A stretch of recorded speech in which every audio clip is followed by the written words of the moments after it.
and welcome to the For Her Empire podcast. I'm your host, Abby Moucher, and today our guest is Sheila Fuentes. I hope I got it right. Hi, Sheila. Yeah, hi. Hi, everyone. Hi, Abby. Thank you for inviting me. Nice to have you. So, Sheila is a business coach for female social entrepreneurs, and today we're talking about finding clarity and finding purpose as a founder. Wait, what is? Did I get that right? Yeah. Okay. So, Yes. can you tell us a bit about yourself? Yeah, okay. Hi, everyone again. I am Sheila Hi. Fuentes from the Philippines. So, I'm a business coach for female social entrepreneur, and I'm also the CEO and co-founder of Silo. Silo is a circular fashion collective. We aim to build the circular fashion collective here in Asia to promote sustainable fashion, responsible fashion, and to address all the negative impacts that we currently have in the fashion industry. Okay. Well, can I ask a question about the negative impacts of the fashion industry? Sure. What sort of Yeah. impacts? Yeah, there are a lot of issues nowadays in the fashion industry, such as the negative impacts that this industry is creating in terms of the environment, like the most of the clothes that we see in the fast fashion brands are made out of synthetic materials, polyester, which is plastic, Yeah. and it's not good. Whenever we wash those clothes, it produces microplastic, which will then proceed to the ocean, which will be then being fed to the sea ocean creatures that we eat as humans. So in the long run, it is not really good for everyone. And then there are also issues about the waste, fabric waste. Nowadays people tend to overconsume clothes, right? So, and the rise of the Instagram era pushes us or force the millennials, for example, to wear clothes once or twice only, and then after that they will just throw them out, which will then uh, be added to the textile waste in the world. And clothes made out of polyester that does not decompose, so it will just end up in the landfill. So if we accumulate that, what will happen in the world, right? So, and then there are also issues about the modern slavery in the fashion industry. So most of the fast fashion brands nowadays are sourcing their manufacturing requirements in the developing countries. And then there are issues about people there, or the garment workers are underpaid. They are not given the right compensation, which could be equivalent to the living wage that they deserve. So there are issues like that that we want to address. Okay. So I know it's not part of what you're talking about, but the part about the environment and the polyester and all that. So what's your solution then? What are your clothes made of?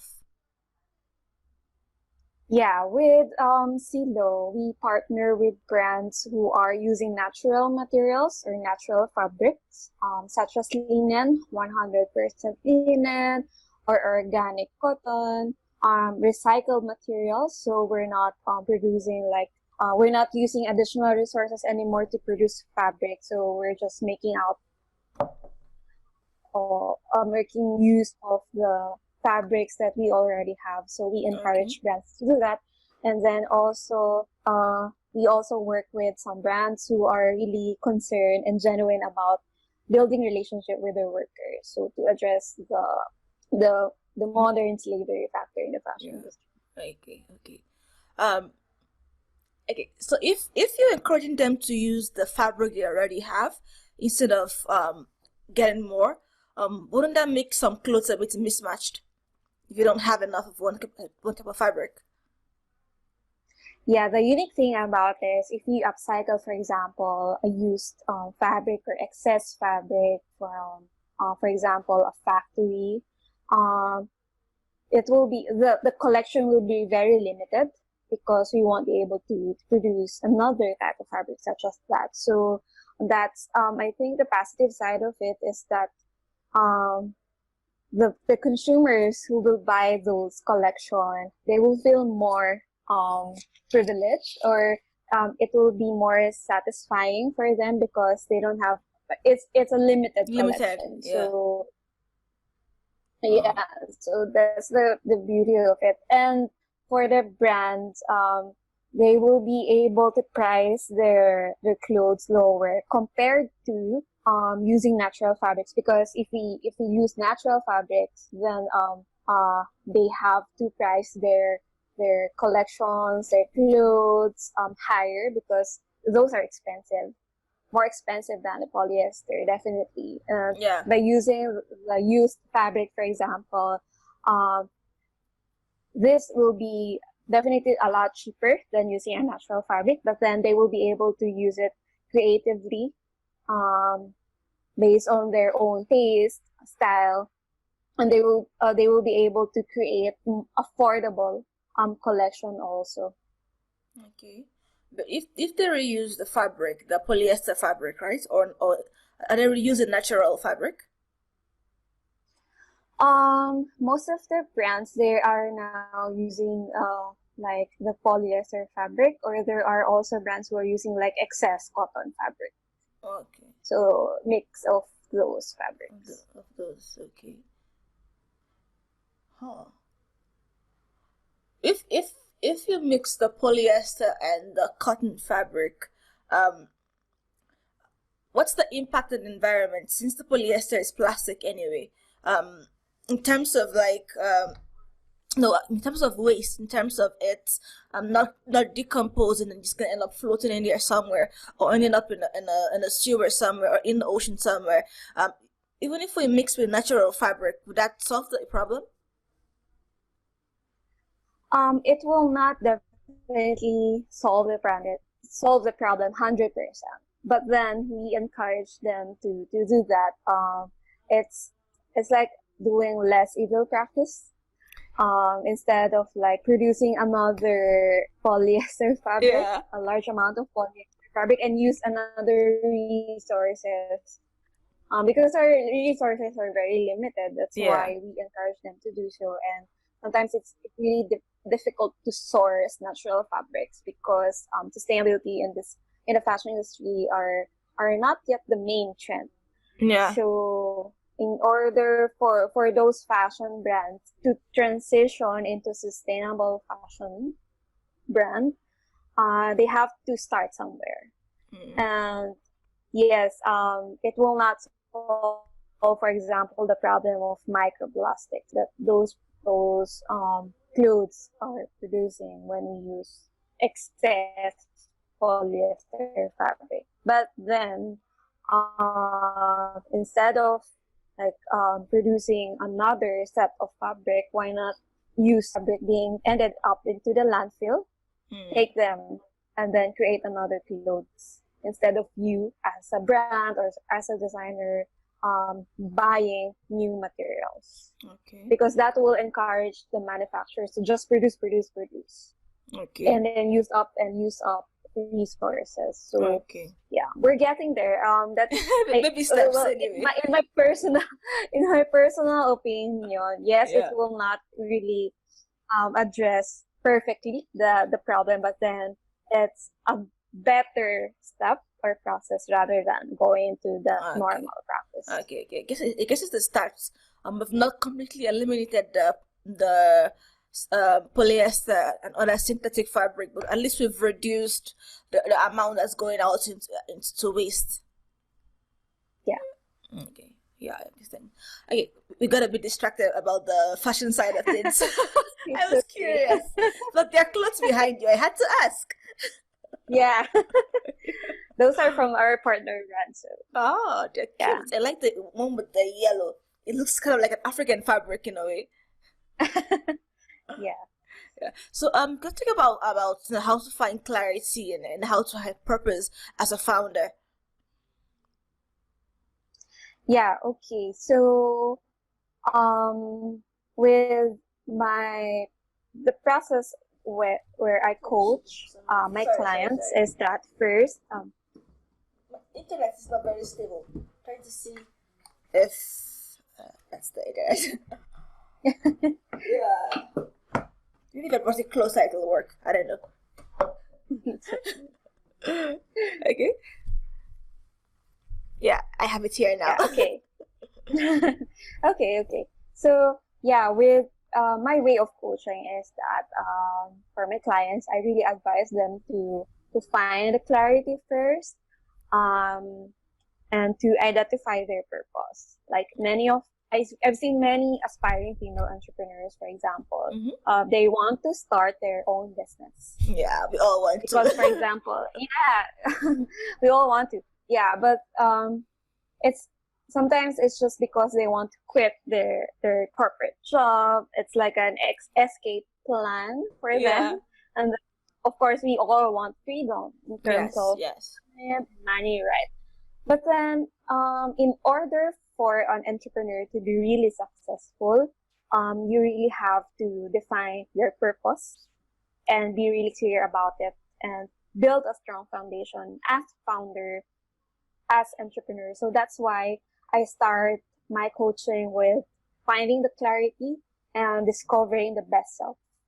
So I have actually hosted a masterclass. It's called Discover Your Best Self Masterclass, where I taught different methods or process wherein you can identify your best self. Okay. So there are, for example, I gave them prompts or questions like, this is hypothetical, by the way. So I call this legacy question. So there's a question, for example, such as, if you knew you were going to die a year from now. Oh my God, this is so hard. What would you do? What would you do, or how would you want to be remembered? Yeah, it's a hard question, but you will be able to, what will happen? What will I do if that will happen? And how I would want to be remembered. So it will help you identify that legacy, what legacy you want to leave in the world. So I actually encountered this question in one of the acceleration program I got into, but I find it helped me identify my legacy. The legacy. What's your legacy? Number one is to be a weaver of responsible fashion ecosystem in Asia.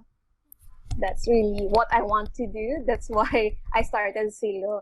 And then to empower and inspire and guide female entrepreneurs to do the same, to build their own mission-driven business, for them to be able to live their dream life and create positive impact for a change in society. So that's what I want to do.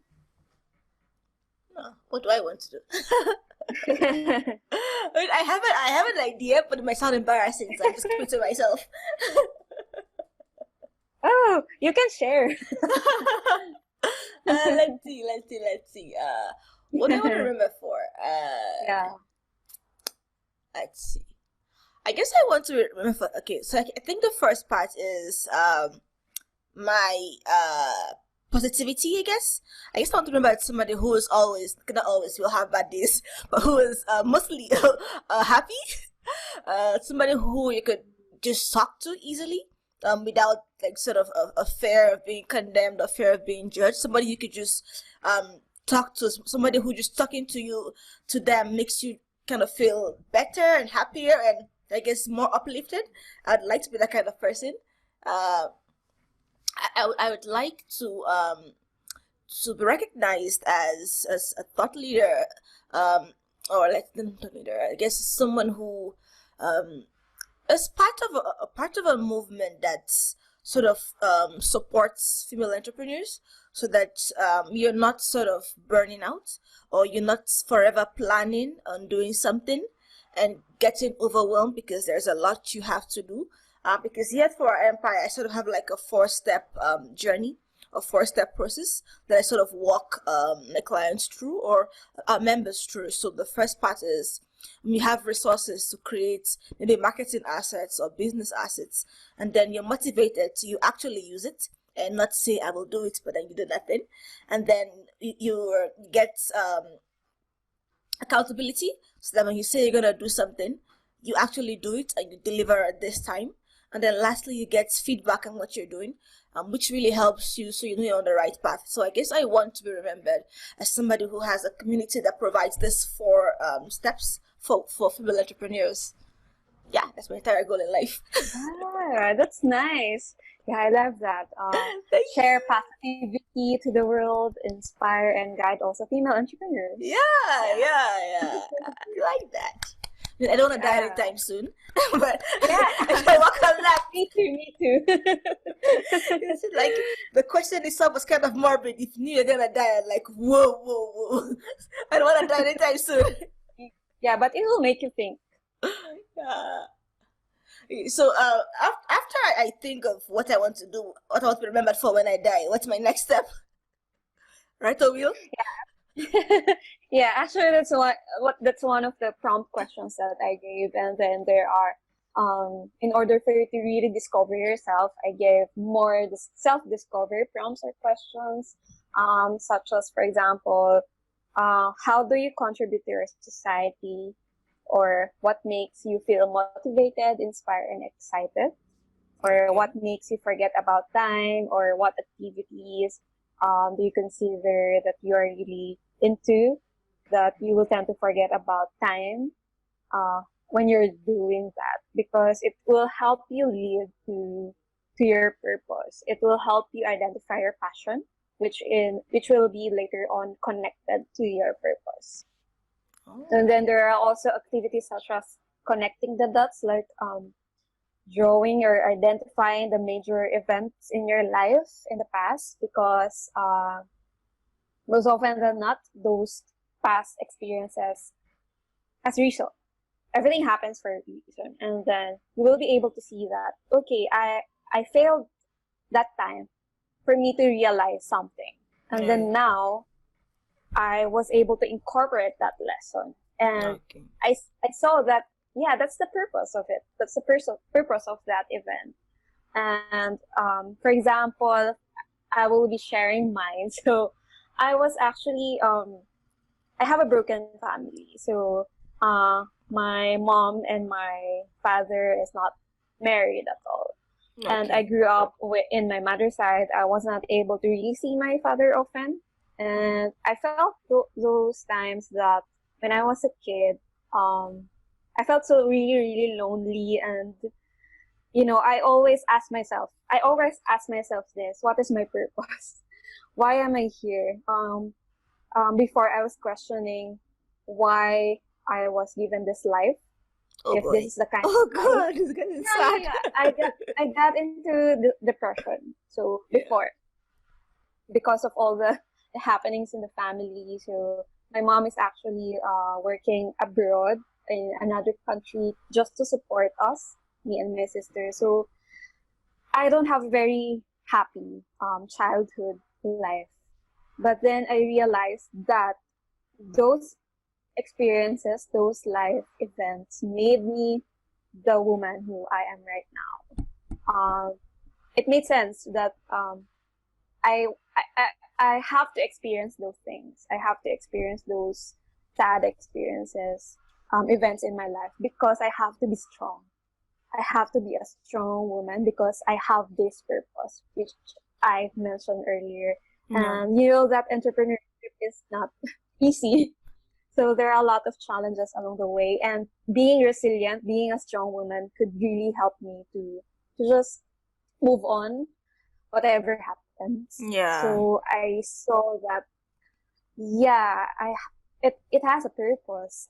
And you know, when you think about that with your own life, you will see that, I can connect the dots. I can connect what already happened before, and it will make sense why you have to undergo those experiences, and then now you became the person you are now because of that. So that's one activity also, to identify your purpose. And then another activity that I gave my students are finding your Ikigai. Are you familiar with Ikigai? No, what's an Ikigai? Okay. So yeah, Ikigai is a Japanese concept that roughly translate to reason for being. Oh. So it's important for me because having a clearly defined ikigai brings satisfaction, happiness, and meaning to our lives. So I also did this activity before, and it really helped me identify the path I want to take in. Like because in this exercise and finding your ikigai, you'll have to identify the things or skills or activities that you love. That's number one. And then the skills or activities where you are good at. And then number three is the skills and activities what you can be paid for or your current Oh. job profession. And Okay, then okay. lastly, So what you um, like, what you're good at, yeah, what you and what you love, can be what you're paid good for. at. Lastly, there's another one. The fourth one is what the world needs.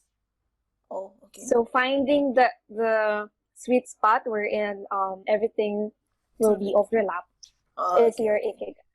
So for Oh, okay. example, you know what you love and you know where you're good at, but if you combine just those two, it's only a passion. You cannot be paid for it. You can't really do That that. was mean. Um, That was so mean. Aye.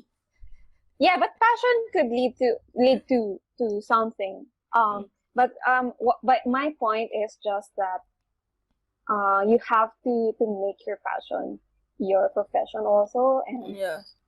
Something because that's in profitable. entrepreneurship, we have to be financially stable also for us to be able to continue making that impact, Yeah. right? So really important that yes, identifying passion is important, but then how can you move that passion or transform that passion into something where you can be paid for?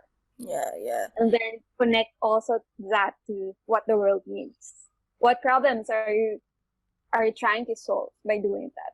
And then just finding the sweet spot among those four could be your ikigai. And personally, I will think that it could be your purpose. Okay. So the ikigai, does the ikigai tie into the first question about what you want to be remembered for when you die? Yeah, somehow it can be. Because your answer to that first question could be somehow related to your passion or the mission you want to create. Okay. Okay, and Then you have to identify also, is it what the world needs and is it where you can be paid for, right? So this activity can really provide you more clarity. okay. Oh, okay. So it's also a way to find clarity as a founder. Be like what Yeah, you love, yeah, what you like, right? yeah. Yes. Uh, What what you love and what you then love, what you're good what you're at. good at, what you Yes. can make And money then, out of, and then what the yes. world And then needs. what, yeah. So you just like put this four And together, and then yeah. you get then you have like a business idea that you both love Yes. and can make money out of. Yes. Ah, okay, Yes. okay, okay. I like So you that. can start from that. Ah, okay, okay. Um, so let's do it as like an exercise right now. Ooh, that'll be Sure. fun. Come on, let's do it right now. Okay, so let's say let's pick like a random name. I don't know, Alex. Alex, okay. Alex, yeah. Okay, Mhm. so let's say Alex likes food. So what he Okay. loves is food, or let's say what he loves is okay, what he loves food. What he's good at cooking. Yeah, okay. Yeah, Okay. loves food. What he's good at is Mhm. cooking. Or what he can make Mhm. money out of selling recipes, I guess, or cooking Okay. classes, or cooking Yeah. master Okay. classes. That's something. What the Yeah. world needs. Okay. Let me just interject myself here now. Okay. So I used to have an eating problem, an eating disorder. So I guess what you could put what the world needs are feeding plans for people who are I don't know, I guess anorexic, or I Mm. guess people who are suffering from some sort of eating disorder. Yeah. Okay. So what's the business plan now? Like what he likes food, what he's good at cooking, what he can make money off, recipes, courses, what else? Master classes, I guess. Membership. Mm. what the world Okay. needs. I guess a support community, people who have eating problems, or feeding plans, people who have eating problems. So I put those four together. Where does the clarity come in? After this four, what do I do next? Yeah, okay. So after this four, so you already have an idea. For example, for Alex, he knows Mm, that he's good at cooking and he can create like a masterclass or done for you recipes, for example, yeah, for people who has eating problems, for yeah, example. So he can further brainstorm ideas on that one, like the niche or the um Alex ideal customer could be people who are having eating problems, mm-hmm, and then what specific product or services can you offer. So a good activity after this could be like doing the marketing plan, the research, and validating your idea, mm, just to see, just to find a perfect product market fit, okay, because you know already that you just have to validate your ideas, your assumptions, and before you really fully launch your business, you can test the waters. So you can, for example, offer that service, for example, the master class to yeah, certain number of people and oh, see if they will buy, see if they will purchase, and what will be the result. Will it be effective? Will that service, the master class, solve the problems that your ideal clients, your identified ideal clients are encountering? okay, okay. So after I've done this four, I can now start. So after I have this four, I just have a business assumption now. So I have to like validate that this business assumption actually works for the business. Yeah, Okay. Okay. And that's where the marketing plan and the business plan comes in, right? yeah, that, Trying to yes, like get your first few sales and all that. Okay. yes.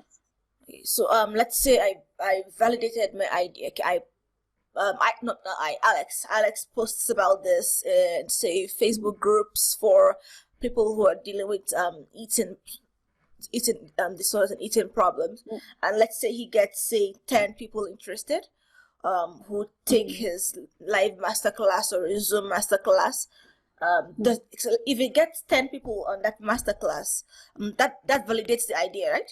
Or he needs more than that. Yes, that validates the idea that there are interests. There's a demand Okay. for your service or your product. In this case, in Alex's case, it's the masterclass. But then in validating the idea, additional tip is to make it paid. Yeah. So paid in if you're just starting out like Alex, you can just like create a lower price service, like Mm, for people to make it easier for people, your yeah. ideal clients, to purchase your product, right? So if they are willing to pay that much, it means that they are willing to pay more. It could Yeah. means that they will be willing to pay more if you improve your service, the masterclass, you added more value to it. So yeah, continue validating until such time that you will be able to offer your ideal product or service in the price point you want to sell. Okay. Okay. And then if people will still continue buying that, then you can scale it already. Yeah. Reach Okay. out to more people. Okay. Okay. Okay. Okay. Okay. So after Alex has this four, and he has to validate the idea, he goes to like some Facebook groups and the rest. Let's say for the master class is charging, I don't know, $29. I don't know. Yeah, Uh, okay. just to see if people are going to actually pay for his solution, right, or for his product. So let's Yeah. say he gets this 10 people, that validates the idea that there is a demand for this, right? Mm. And then he releases another product at a higher price or at the same price. Yeah, he can release like an upsell offer. So you know that people will buy this masterclass at, for example, at $29. This could be Mm, your lower price offer. But what's next? To provide more value to those customers.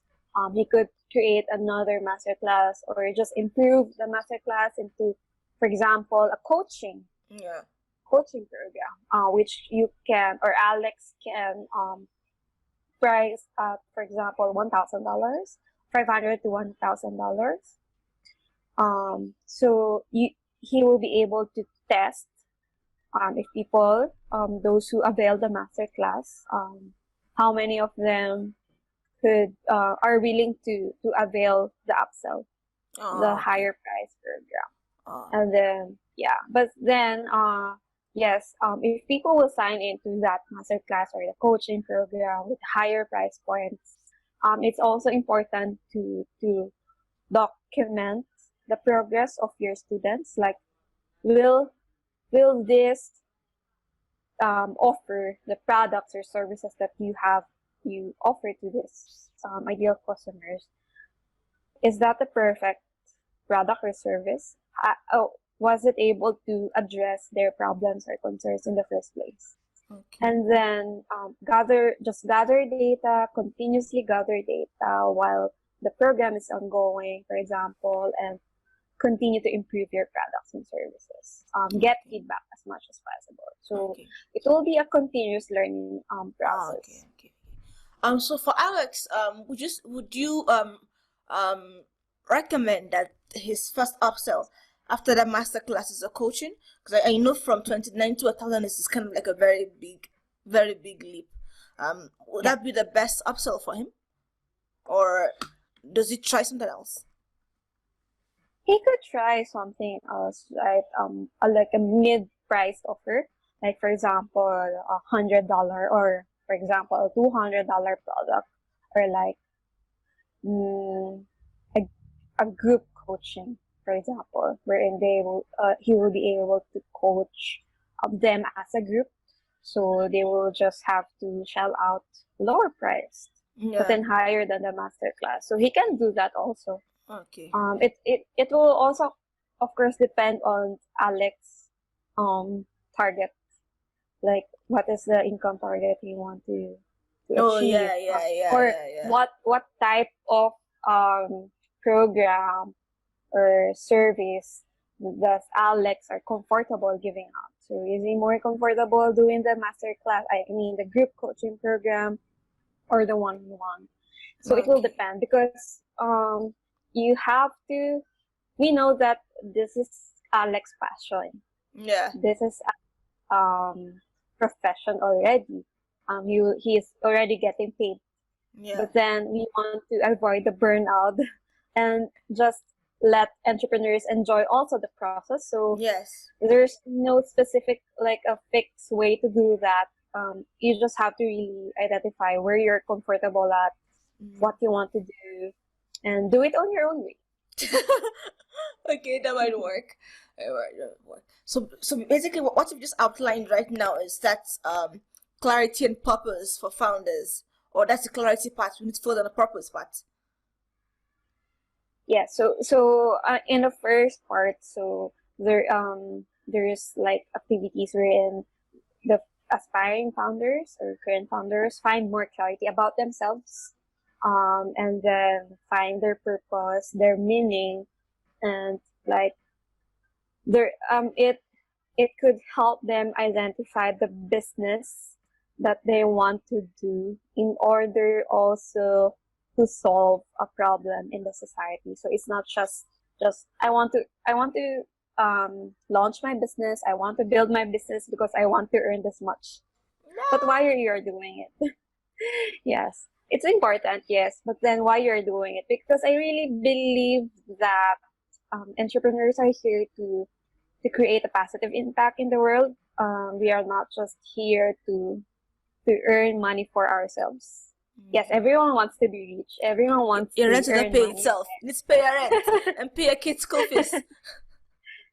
Yeah, but what impact you want to create? What problems are you want to solve? Especially nowadays, right? Yeah. Given all this crisis, the COVID-19 crisis, and everything is Yes. happening in the world, how can you position yourself as an entrepreneur? There has to be a more meaningful reason for you to start that venture and think about it.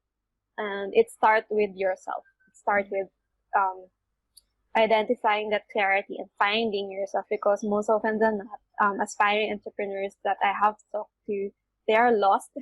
They felt lost because they have too many ideas in mind. I want Yes, to do yes, that's another problem.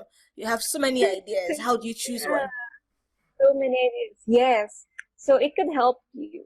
Um, because sometimes, okay, you have chosen this path, but then later on you will realize I don't want to do this No, I want anymore. this one So you else. have to do this another one. Yeah. So it finding the clarity first before you really do the business, launch your product, you launch your service. It's really really helpful. It will Yeah, also help you become more resilient and strong founder and build a strong foundation as a founder. yeah. So you say if you're want to be an entrepreneur and you have so many business ideas, before you just pick one and go, oh, let me do that one. Sort of like take a step back and go to this thought process Yeah. and then pick that one idea that matches all this criteria. It's something that you love, it's something that you're good at, it's something that you can get paid for, it's something that has an impact in the world, and then Yeah. combine it together. That would be a better idea than just choosing whichever you're very excited about, I guess. Yes. Okay. Or it could be related to one of your ideas already. So you have more clarity on the path you want to take as an Okay. entrepreneur. Okay. And the best way for finding your purpose is like, what do I want to remember it for? If I was to die, it's such a The morbid legacy. question. Yeah. Yeah, the legacy question. Yeah. Oh, Or okay. just we can just rephrase it like, what do you want to be remembered for? Yeah. Without adding the if you die today. Yes. Yeah. Yeah, okay. That makes sense. It's quite like a very simple thing, because it sound. How do we put it this way? Let's say like a 5 step. What do you remember for? What are you good at? What do you like? What are you good at? What can you get paid for? What impact will it make in the world? I guess let's call it like a 5 step. When you do this, you have clarity and purpose, right? Yes. Ah, Yes. that makes sense. That makes sense. So are there any misconceptions about starting a business that you've seen maybe from your clients or from your personal experience? Sorry, misconception About starting a business, about being an entrepreneur. starting a business. Yeah. Yes. So are there any Oh, misconceptions okay. you've noticed I or think number one uh-huh. misconception is that you have to be an expert before you start your business, which I don't really believe in. Yes, it's good to be an expert because you will be able to build that authority. But then when you're just starting out, that I want to pursue this. For example, I want to offer digital marketing services, Mm-hmm. but I'm not yet good at it. I know some ideas, but I'm not yet good at it.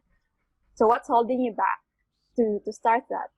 You just have that fear that I won't be able to build the result I want, because I'm not good at it yet. But then you can already start the business. Well, if not officially, start it, like just try it out, and don't be afraid to learn something new.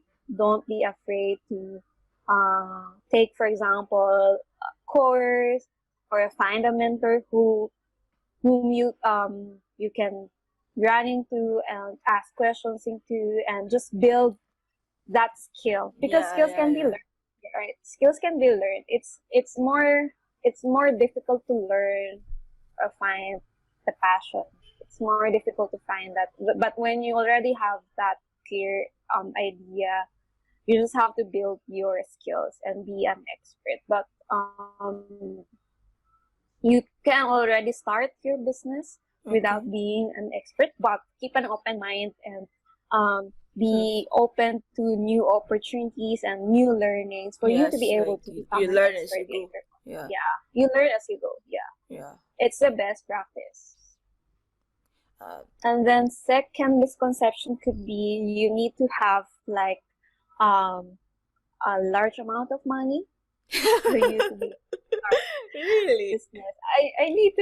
I need to have this amount of money. I need to have this capital before I could start my business. So you're holding yourself back. But then it's not nowadays I think it's not the practical way.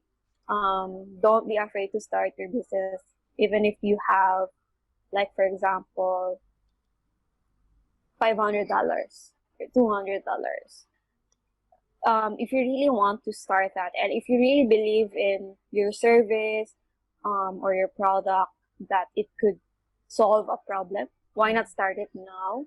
And as I've mentioned earlier, there's still a process of validation, Yes. validating your idea, validating if people will buy it, and use that process, use that steps, to accumulate more money for you to scale your business and fully launch your business. Because nowadays, I think it's easier for us to reach out to our ideal customers through the internet, Yeah.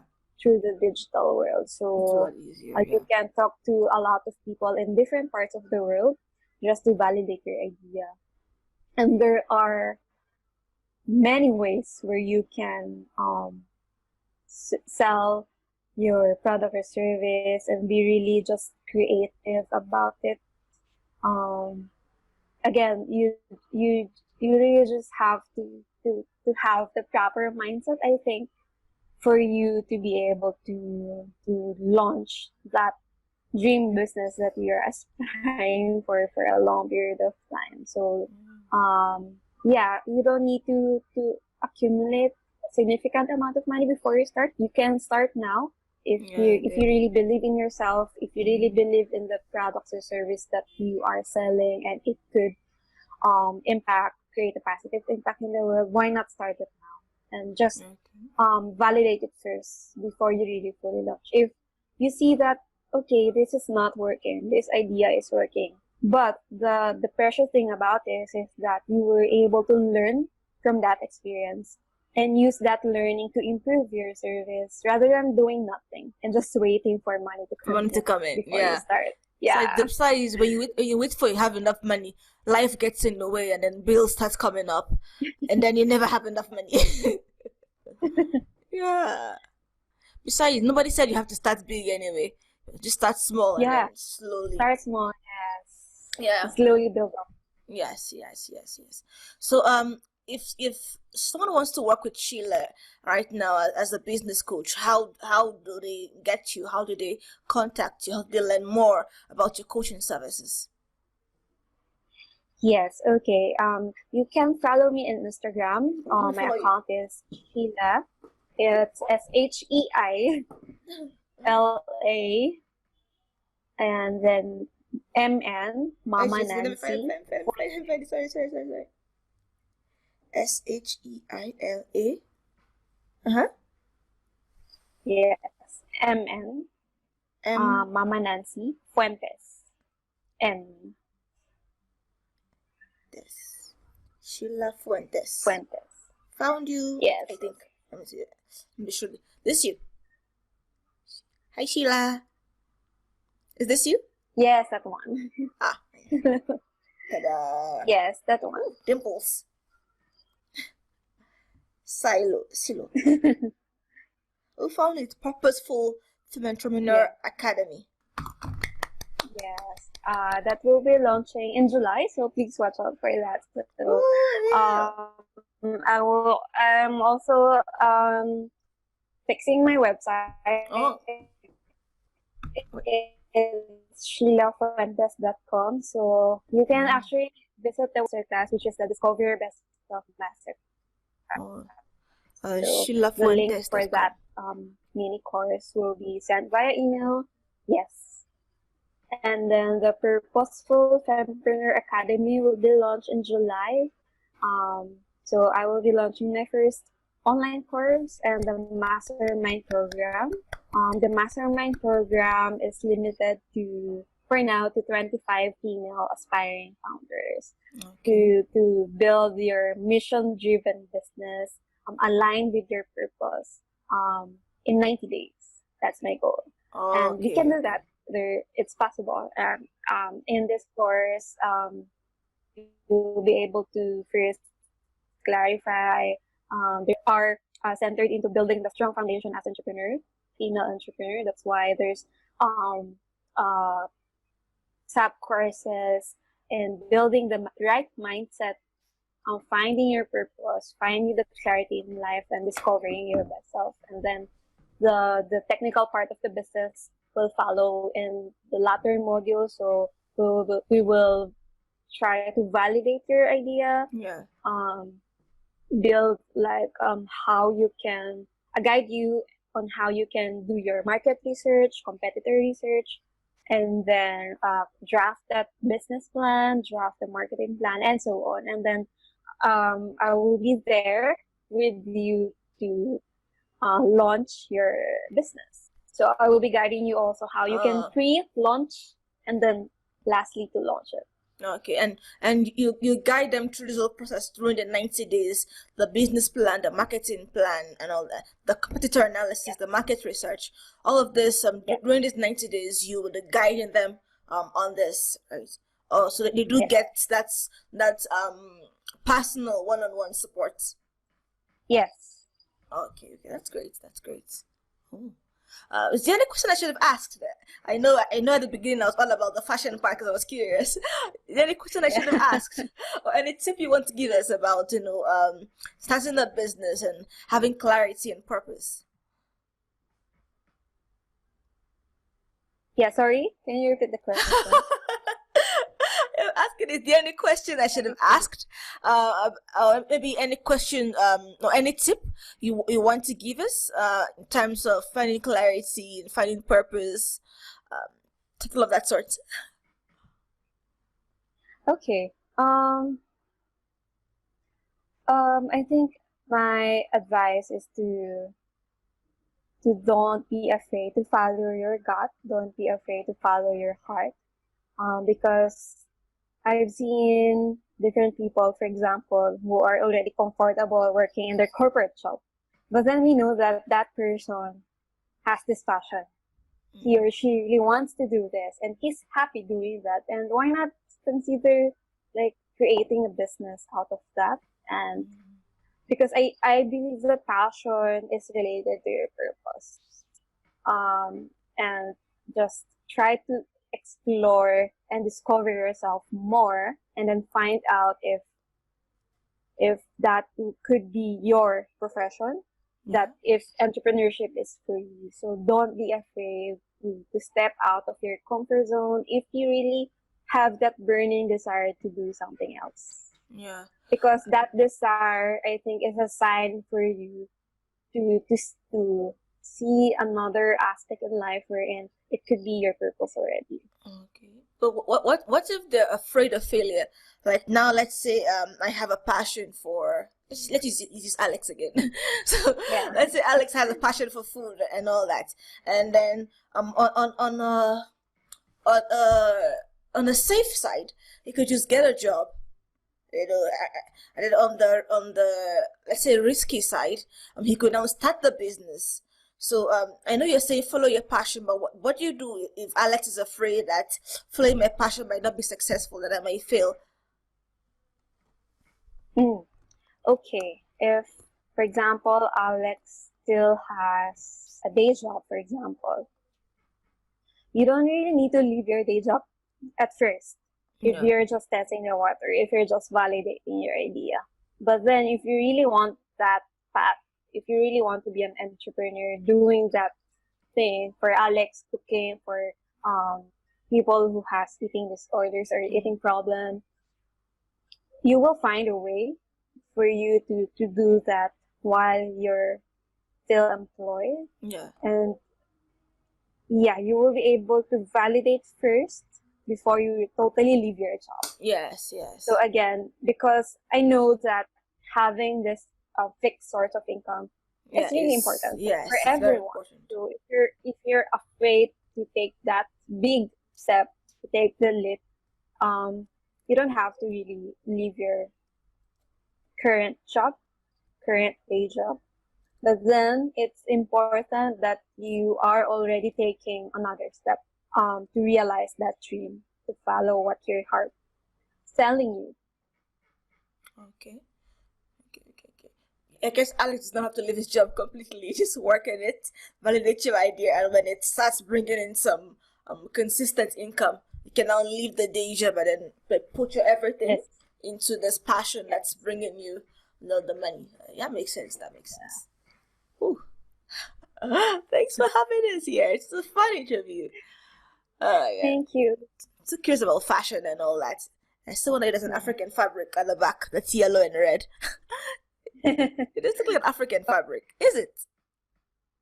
Um, it's floral actually. Oh, like a summer sort of Yeah. dress. Yeah, summer sort of dress. Oh, I thought it was an African fabric. Looks so cute.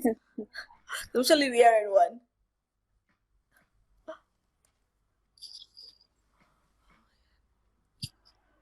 Oh, can you hear me? Hello. Hello, I can hear you. Oh, there. Okay. Oh, I think it's my internet stuff. I have to wonder why I bought it in the first place. I was told it's fast. It is not. I've been lied to. Same here in the Philippines. Yeah. Yeah. Okay, I don't want to start arguing and asking for a refund. Nobody has energy for that. It's just nice having you. Just nice learning about the ways to Thank you. find your purpose and then use this isegai, right? Is it isegai? Ikigai. Isegai. Ikigai. Ikigai. Use it ikigai Yeah. to like find your clarity and make some money out of it, Yeah. and still help the community, society around you by actually having a business that's not just the end goal is not just to profit you, but to Yeah. help others. That's pretty cool. Yes. Thank you. Yeah. Ikigai. Ah, I like the word. Yeah. Yeah. I'm actually learning Yeah. Japanese, so I think I need to step up my game here. Yeah. Yeah. It's nice having you here. Yes, thank you. Nice chatting with you. It was fun. It's fun.